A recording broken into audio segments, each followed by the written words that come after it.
Hello everyone, today we will step into the echoing halls of medieval power, where robes whispered secrets, and golden crowns weighed heavy with paranoia. Imagine a boy king walking through a palace too grand for his age, its corridors colder than the marble beneath his feet. His footsteps are soft, but the silence that follows him is heavy. He is king, but not yet master of his fate. This is the story of Richard II, a monarch whose reign began in brilliance and ended in shadows, alone and starving behind stone walls that once saluted his power. Before we get started on this story, please take a moment to like the video and subscribe, but only if you really like what I do here. And when we reach the end, leave your thoughts in the comments. Was Richard a tyrant brought low, or a king undone by treachery? The crown was too large for the boy's head. Richard was just 10 years old when he became King of England in 1377. His grandfather, Edward III, had ruled with strength and glory. But the boy who followed him onto the throne wore neither his scars nor his wisdom. The court draped Richard in silk and reverence, but behind every kneel and bowed head lay calculation. Power, after all, abhors a vacuum, and Richard was still learning to write his name with the flourish expected of a monarch. He did not rule so much as he was ruled through. At first, his uncles held sway, especially John of Gaunt, Duke of Lancaster, and one of the realm's most powerful men. But Richard watched and waited. And as the years passed, he found himself not content with being a figurehead. He wanted to govern not just as a king, but as the king, absolute, unquestioned, divine in authority. The court changed accordingly. Trusted favorites rose to prominence, men like Robert de Vere and Michael de la Pole, who spoke to Richard in low tones and assured him of his divine right. They encouraged his belief that kings ruled by heaven's will, not Parliament's whim. But these favorites made enemies. The nobility watched with increasing bitterness as Richard heaped titles and wealth upon unworthy shoulders. By the time Richard turned 20, England had begun to whisper. The kingdom was recovering from the Black Death's shadow and grappling with economic unrest. In 1381, the peasants' revolt erupted like a blister across the land. And though Richard, barely 14, had faced the mob with remarkable calm, riding out to meet them in Smithfield and promising reforms, his later betrayal of those promises left a stain. The boy king had tamed a storm with words. But he had also learned a lesson. Power did not come from promises, it came from fear. And so, Richard began to rule with a colder hand. He alienated his parliament. He lavished fortunes on personal projects like Westminster Hall, and pursued costly foreign campaigns with no clear benefit to the realm. At court, voices of dissent found themselves silenced, either dismissed, exiled, or worse. Even members of the royal family began to fear the unpredictable will of the crown. The people grumbled, but the nobles plotted. In the shadows, a group of aristocrats known as the Lords Appellant began to gather strength. They had watched Richard's descent into autocracy with growing alarm. Some feared for their fortunes. Others feared for England itself. They whispered of restoring balance, of pruning the royal court of poisonous influence. But to Richard these whispers were treason. And treason, as he would show in time, was a word he took personally. The storm clouds had gathered, but Richard, aloof in his velvet solitude, believed himself untouchable. He was a king anointed by God. He had stared down rebels. He had stood above his peers. But in truth, the hollow crown was already beginning to crack. The fire of resistance was first lit not in a battlefield, but in a council chamber, behind closed doors, beneath crests and banners that once symbolized loyalty. The Lords Appellant, Thomas of Woodstock, Richard Fitzalan, Thomas de Beauchamp, Henry Bolingbroke, and Thomas Mowbray, did not begin as traitors. They began as loyal men, men of title and blood, who had once stood beside their king. But the man they had known was changing. Richard no longer listened. He no longer negotiated. He gave commands and expected obedience, and those who questioned him found themselves swiftly isolated. By 1386, the discontent had turned to defiance. Parliament refused to fund Richard's military ambitions in France. They demanded that his favorites be removed and the king's household reformed. Richard, affronted, responded with silence. Then came threats. He would raise troops. He would dissolve Parliament. He would rule without them if necessary. But the Lords Appellant were not afraid. They had allies, they had arms, and most of all, they had purpose. In 1387 they struck. They accused Richard's inner circle of treason. De Vere and de la Pole, Richard's closest confidants, became targets. Richard, unwilling to surrender his favorites, attempted to rally forces at Racot Bridge. But the confrontation ended in humiliation. The Royalist army, unprepared and poorly led, collapsed without a proper fight. De Vere fled. The king's banner fell. Richard returned to London a defeated man. The following year brought the infamous merciless Parliament of 1388, a name earned in blood. One by one, Richard's loyalists were put on trial. Many were executed. Others were exiled. Their property was seized. Their reputations ruined. It was a purge wrapped in law, but no less violent for its formality. And Richard? He watched. Powerless. At least on the surface. He bided his time. He signed the decrees. He swore oaths of reconciliation. But inside, Richard's memory burned hot. He had been humbled, yes, but never broken.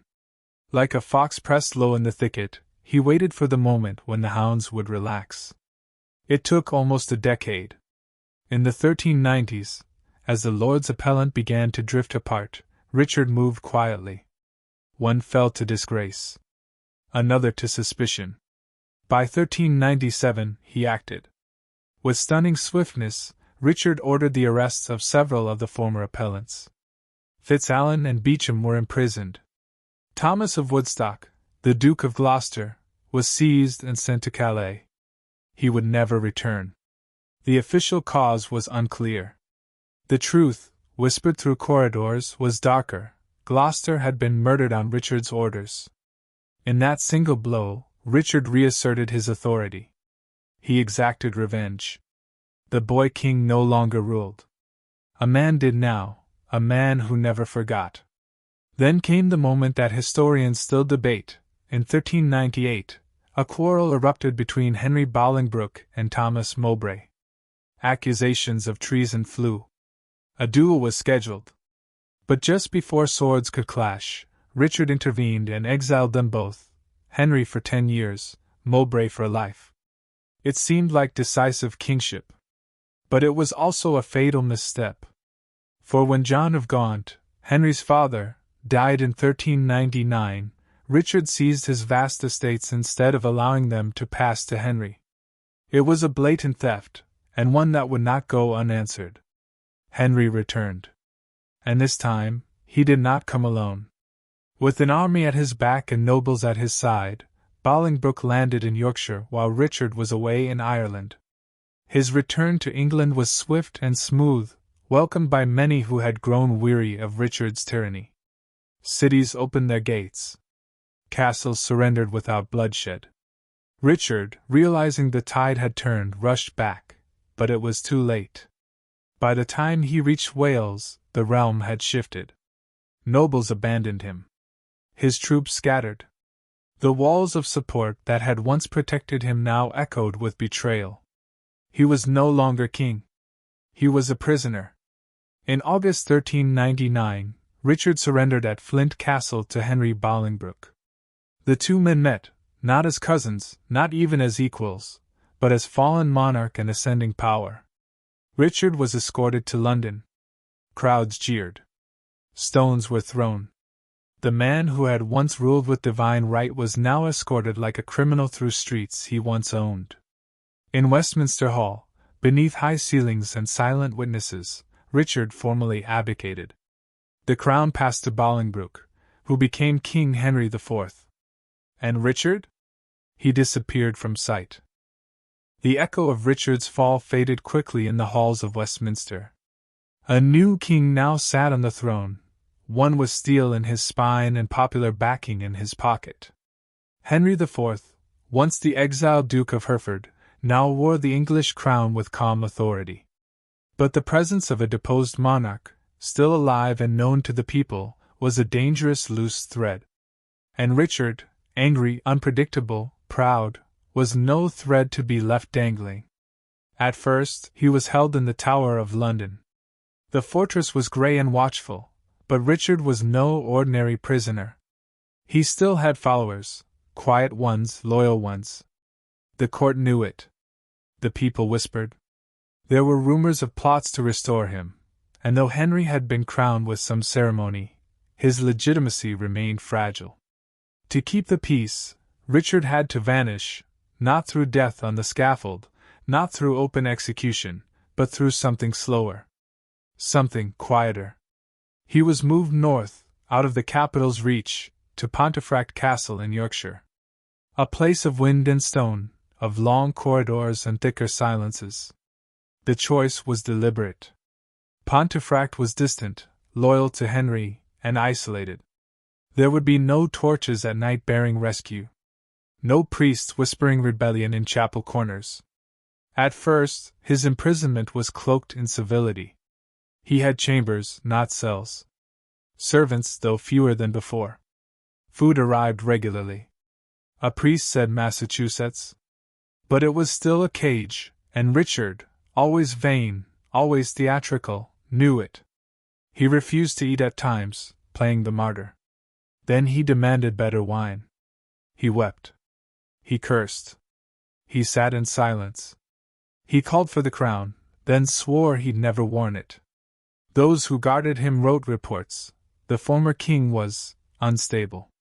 And yet, even in that madness, they feared him. Because Richard was still dangerous.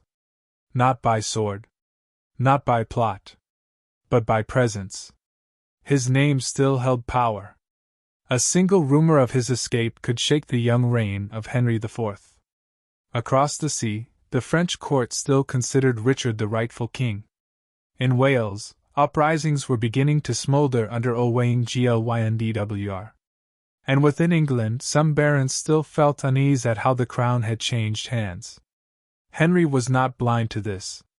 Nor merciful. And so, the visits to Richard became fewer. One day, the priest stopped coming. The next week, a door was locked and never reopened. Then the food began to change, less meat, fewer meals, colder broth. And Richard, already thin from brooding, began to waste away. They didn't kill him with a knife. They simply waited. Some say it was intentional. Others argue it was neglect. But the walls of Pontefract did not care. They only watched. Outside, winter wrapped the north in silence. Inside, Richard began to vanish. His skin, once flushed with pomp and privilege, turned pale. His voice, once thunderous with decree, now rasped like wind through stone. His once fine hands trembled when lifting a cup. He spoke less. Then not at all. Even the guards grew uneasy. They were not executioners. They were men with oaths. But still, they obeyed. When fewer trays were sent, they said nothing. When blankets were taken, they folded their hands. When the final door was shut, no one asked why. Richard began to sleep longer than all day. He muttered sometimes, names no one recognized. Or perhaps he prayed. But the worst was that he stopped resisting. The king who had once stared down mobs and outlasted traitors now curled in a corner, his back to the door. And the door never opened again. The cold in Pontefract Castle was not the sharp kind that bit at your fingers.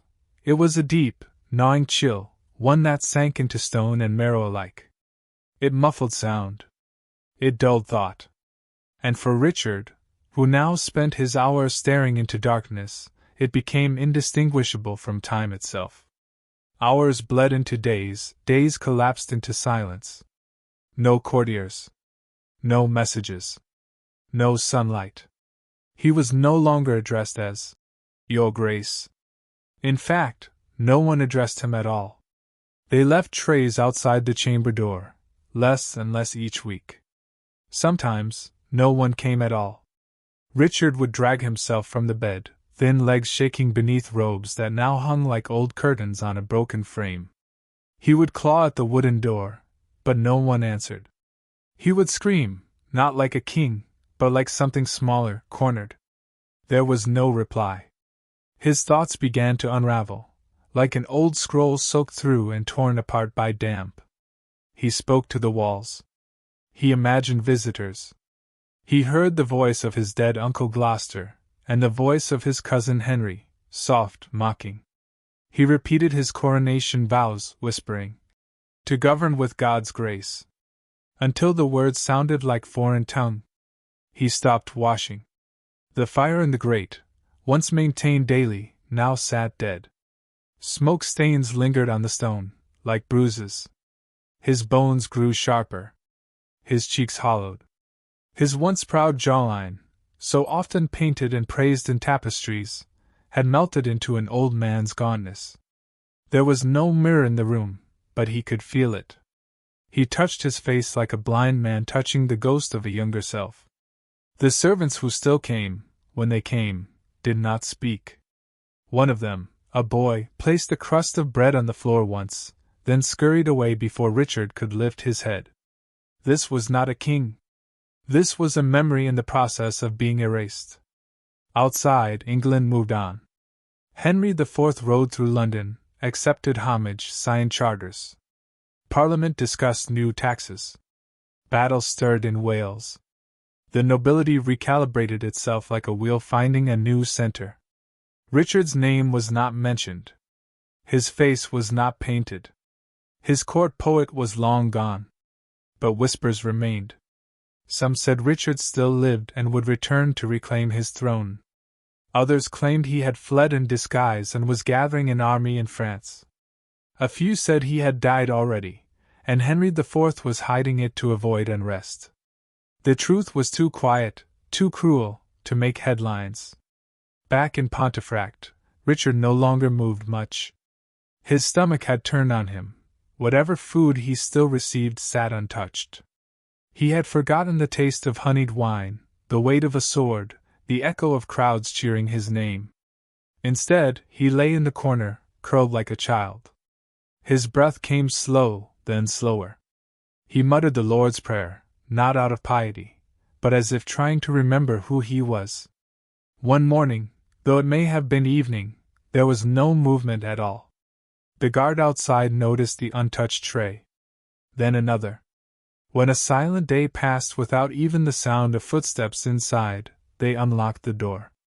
Richard was curled beside the hearth, eyes closed, arms folded across his chest. He looked smaller than they remembered. No crown. No scepter. Just a man in tattered robes, his body thin enough to see bone through skin. No one wept. There was no procession. No public mourning. The former king was buried quickly, quietly. Accounts differ. Some say he was buried at Pontefract, then secretly moved. Others say his remains were returned south much later, reinterred with royal honors under pressure from a remorseful Henry IV. But by then, the truth had curdled into myth. Richard II had been removed from the world as completely as a name scratched from parchment. The world forgot Richard II, because that was what the world was told to do. There were no grand proclamations from Henry IV about the death of his predecessor. There were no effigies, no coinage struck in Richard's image posthumously, no court eulogies dressed in velvet grief. Just a gap in the record. A silence where a voice once echoed. It was safer that way. Henry had claimed the throne not by divine inheritance but by circumstance, and Richard, alive or dead, had been a thorn. His very existence posed a question to every loyalist, every priest, every foreign dignitary: was the crown now governed by strength, or by right? Better, then, to erase the question entirely. Rumors were left to rot in taverns and echo in monasteries. Some claimed Richard had starved to death, others whispered of murder by blade, or poison slipped into his broth.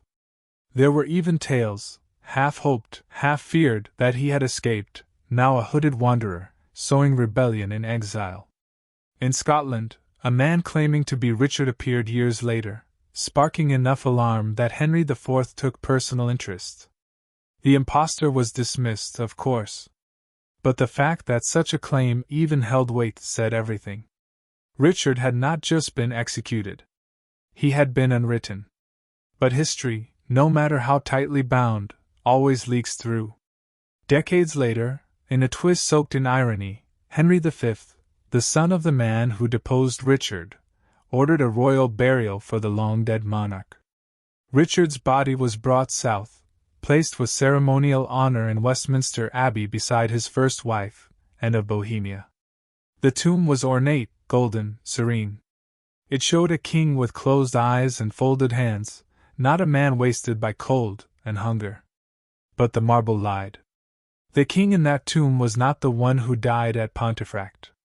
That Richard had been stripped of everything, his dignity, his crown, even his name. He had ruled with divine conviction, only to end curled on cold stone, speaking to shadows. He was a monarch of contradictions, poetic yet cruel, regal yet insecure, visionary yet blind to his enemies. He believed in the absolute authority of kingship, but underestimated the fury of those who saw through it. And in the end, his great tragedy was not that he was overthrown. It was that he vanished. No public reckoning. No final speech. Just silence, followed by a crown placed on another man's head and a realm that quietly moved on. Even Shakespeare, writing a century later, gave Richard one last whisper of glory, lines full of sorrow and self-pity, locked in a prison cell, reflecting on kingship, mortality, and betrayal. But the real Richard had no audience in those final days. No stage. No soliloquy. Only the sound of wind against stone and the creeping numbness of a body forgotten by its kingdom. He had once believed himself chosen by God. But in the end, not even man remembered him. And perhaps that was the cruelest fate of all, not to be defeated, but to be deleted.